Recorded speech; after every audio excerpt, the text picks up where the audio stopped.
Olá, galerinha, tudo em paz? A nossa conversa de hoje vai ser sobre a importância de desconfiarmos dos nossos pensamentos. Mas como assim? Eu aqui lhe pergunto, como anda a saúde dos seus pensamentos? Eles são mais positivos ou mais negativos? Eles te deixam estressada ou te deixam mais tranquila, mais calma? E o mais importante de tudo, eles são reais? Vamos à conversa do dia, mas antes de tudo, curte aqui o vídeo, se inscreve no nosso canal e compartilhe com outras pessoas para que essa discussão se expanda e a gente possa crescer e abençoar outras vidas também. Certinho? Vamos lá então!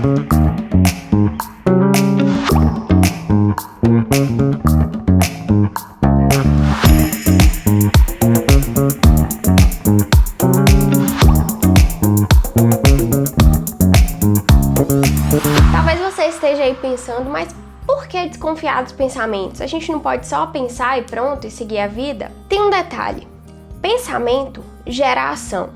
Se você pensa de forma positiva, é muito provável que as suas ações sejam boas, sejam positivas também. Mas e se você pensar de forma negativa, que é muito comum e talvez seja o que mais acontece no nosso dia a dia? Então fica aí esse primeiro detalhe: pensamento gera ação. Na verdade, pensamento, quando persiste na nossa cabeça, gera um sentimento. Esse sentimento vai tomando conta da gente e guiando o nosso comportamento, e comportamentos repetidos acabam gerando hábitos. Aí a gente já percebe como o pensamento está na raiz dos nossos comportamentos, dos nossos hábitos, dos nossos valores. É por isso que a gente precisa desconfiar dos nossos pensamentos e refletir se eles não estão gerando sentimentos ruins, se eles não estão sendo realmente a raiz dos nossos comportamentos não sadios, de comportamentos desagradáveis, comportamentos viciosos e que podem nos prejudicar também. E falando em pensamentos, vamos focar nos pensamentos negativos em primeiro lugar. Vocês já se atentaram que os pensamentos negativos geralmente vêm da nossa dificuldade em focar no presente? Em boa parte do nosso tempo, eu tô falando muito de mim, mas acredito que seja a realidade de muitos de vocês também. A gente costuma ficar pensando naquilo que nos fez mal no passado ou naquilo que pode vir a dar errado no futuro, que pode nos prejudicar, aquilo que pode não sair conforme o planejado. E aí você percebe, você tá pensando em algo que pode ser ruim, que pode dar errado, mas que aconteceu lá atrás ou aconteceu lá no futuro. E o que está acontecendo agora? E o que está acontecendo no seu presente, na sua realidade? Quando eu falo de desconfiarmos dos nossos pensamentos, é justamente de pensar: esse pensamento está me fazendo bem ou está me fazendo mal? Esse pensamento tem a ver com a minha realidade ou já passou ou ainda nem aconteceu? E o principal, esse pensamento é real ou é uma mentira que apareceu aqui na minha cabeça, que eu tô deixando tomar conta de mim e eu tô acreditando nela sem dever? Pensando nisso, eu quero traçar aqui com vocês um caminho sobre como a gente pode, desconfiando dos nossos pensamentos, passar a ter pensamentos mais saudáveis. E o primeiro passo que a gente precisa dar nesse caminho é: identifique o pensamento. Mas como assim? Seja ele positivo, seja ele negativo, o que é que está tomando conta da sua cabeça? O maior problema das pessoas, não só hoje em dia, desde sempre, é acreditar em tudo que pensam. Mas nem tudo que a gente pensa é verdade. Então, quando a gente fala em identificar os pensamentos, é muito importante que a gente coloque o pensamento no seu lugar devido. Pensamento não necessariamente é um fato, é uma realidade. É um evento, uma coisa que acontece na nossa cabeça. Pronto.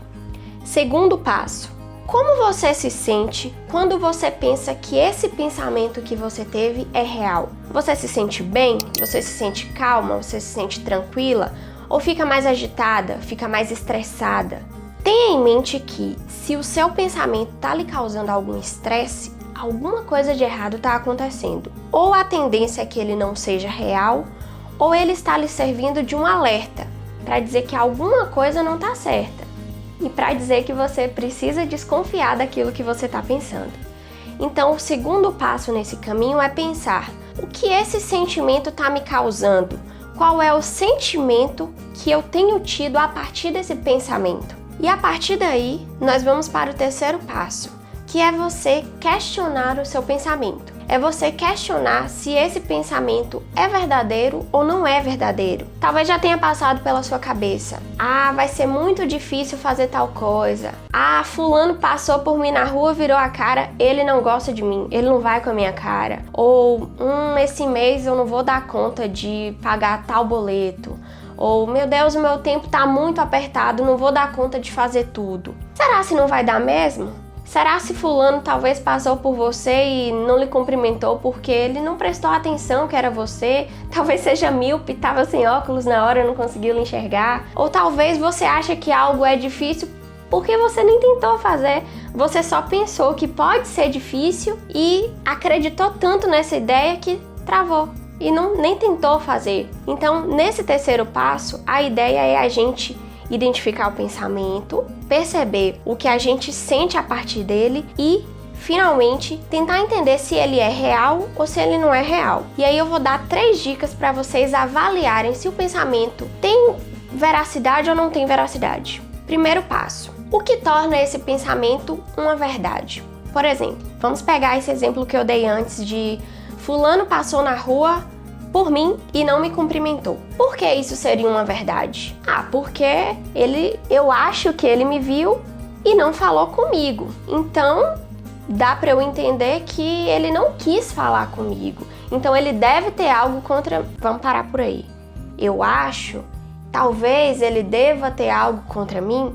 Será se realmente isso torna verdade? De tudo isso que a gente supôs aqui, eu acho que a única coisa que pode tornar verdade o pensamento de que fulano não vai com a minha cara é: ele não me cumprimentou. Vamos nos ater só a isso? Vamos filtrar nosso pensamento? E aí a gente vai para a segunda dica. O que torna esse pensamento uma mentira? Fulano sempre passou por mim e me cumprimentou. Eu nunca tive nenhum problema contra ele. Nós nunca tivemos nenhuma queixa, nenhuma rixa, alguma questão pessoal. Então, assim, foi um fato isolado. Tudo me leva a crer, a não ser esse pensamento momentâneo, né? Que ele não tem problema nenhum em relação a mim. Então vamos lá. O que poderia tornar esse pensamento de que fulano não vai com a minha cara uma verdade? Ele não falou comigo. E o que poderia tornar uma mentira? Ele sempre falou comigo, exceto naquele momento. E aí a gente vai para uma terceira dica que eu lhe dou aqui para avaliar o pensamento. Criar um caminho alternativo. Nem verdade, nem mentira. Uma alternativa. Então vamos lá. Em um momento, fulano não falou comigo. Em todos os outros momentos, fulano sempre falou comigo. O que seria uma alternativa possível a isso? Talvez naquele momento fulano não me viu. Foi por isso que ele não falou comigo. Talvez naquele momento fulano estava distraído com alguma coisa, estava perdido nos próprios pensamentos. E aí ele nem atentou que eu passei por ele. É por isso que ele não falou comigo. Então, quando a gente identifica os nossos pensamentos, quando a gente avalia se eles são verdadeiros, se eles têm um fundamento real ou se são só uma encrenca que a gente está arrumando mesmo, a gente tem condição de ver quão próximos da realidade eles estão e se realmente vale a pena a gente ficar se preocupando com tal tipo de coisa. Por que é importante a gente pensar tanto na realidade, na veracidade dos nossos pensamentos? É por aquilo que eu tinha dito no início. Pensamento gera ação. Pensamento gera sentimento, que gera comportamento, que gera hábito. Então percebam que o pensamento tem uma força muito grande no desencadear das nossas ações. Ele é a raiz dos sentimentos bons e ruins, é a raiz dos comportamentos positivos ou negativos e dos hábitos que nós vamos desenvolvendo e que vão ficando enraizados na nossa vida. Então, bem lá no início, na raiz de tudo, está um pensamento que pode definir e pode determinar tudo o que vai acontecendo na nossa vida. Então, percebam aí, o pensamento, na verdade, é uma ideia, é algo que acontece na nossa cabeça, mas a depender da forma como nós lidamos com eles, se acreditando ou desconfiando, eles podem causar uma catástrofe ou podem nos posicionar de uma forma positiva, pode nos impulsionar a agir de determinada maneira, seja ela boa ou ruim na nossa vida. E a partir disso, o que é que eu quero te propor aqui hoje? Como está lá em Romanos 12:2, o conselho que a Bíblia nos dá é: não se conforme com os padrões deste mundo, não se amoldem aos padrões deste mundo, mas transformai-vos pela renovação da nossa mente. Então, se você percebe que os seus pensamentos podem lhe prejudicar ou podem lhe beneficiar, foque naquilo que lhe beneficie, e em relação àquilo que pode lhe prejudicar, que pode lhe trazer um sentimento ruim, procura transformar isso em algo positivo. Por exemplo, se você percebe que determinada situação, determinada pessoa, determinado lugar lhe faz mal, se afaste disso. Procure outros lugares, procure outras pessoas. Se você percebe que talvez ficar no Instagram, ficar no Facebook, sei lá, passar o dia inteiro na frente da TV, tá lhe deixando com a sensação de que você é um inútil, de que você tá desperdiçando seu tempo, de que você não faz nada de produtivo, reduz o tempo que você fica nas redes sociais, reduz o tempo que você fica na frente da TV, no computador e procure fazer outra coisa. Vai fazer talvez uma atividade física, fazer um artesanato, escrever, ler, mas fazer alguma coisa que lhe traz um sentimento bom e que vai renovar a sua mente, vai tirar o seu foco daquilo que está lhe fazendo mal. E por último, um bônus. Se você percebe que constantemente você está imerso em pensamentos negativos, em pensamentos ruins, e você entendeu a importância de desconfiar desses pensamentos e procurar renovar a sua mente, então tente identificar no momento em que um pensamento estiver tomando conta demais da sua cabeça, talvez estiver lhe causando um sentimento ruim, o exato momento em que esse pensamento está acontecendo para que você, através de um truque, uma técnica, interrompa esse pensamento e não permita que ele tome tempo e espaço demais na sua cabeça. Por exemplo, digamos que neste momento eu estou me sentindo desanimada, ai que preguiça, ai não quero fazer aquilo, ai meu Deus do céu, como eu sou preguiçosa, como eu sou relapsa. Ó, para, você não é assim. Ou então, se é o lugar que tá lhe fazendo mal, saia, vai caminhar um pouquinho, saia de casa, saia da sala, vá para algum lugar em que você possa focar em uma outra coisa. Ou então algo que é muito comum quando você tá pensando demais em alguma coisa, talvez você já tenha visto isso. Vai lavar o rosto.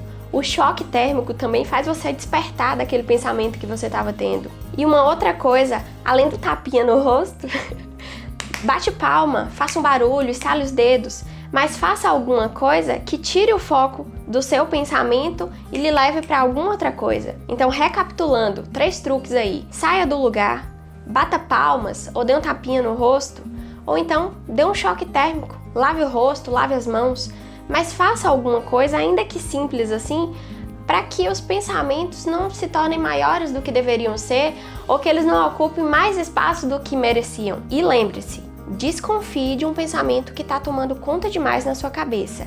Ele não necessariamente é real. Pare de acreditar em tudo que você pensa, mas pense que algumas coisas são só pensamentos e que não merecem ser levados adiante. Beleza? Espero que esse conteúdo tenha sido proveitoso, que essas dicas sejam úteis e que sejam usadas. E, mais uma vez, curte aqui o nosso vídeo, compartilhe, se inscreva no nosso canal e eu vejo vocês no próximo vídeo. Tchau, tchau!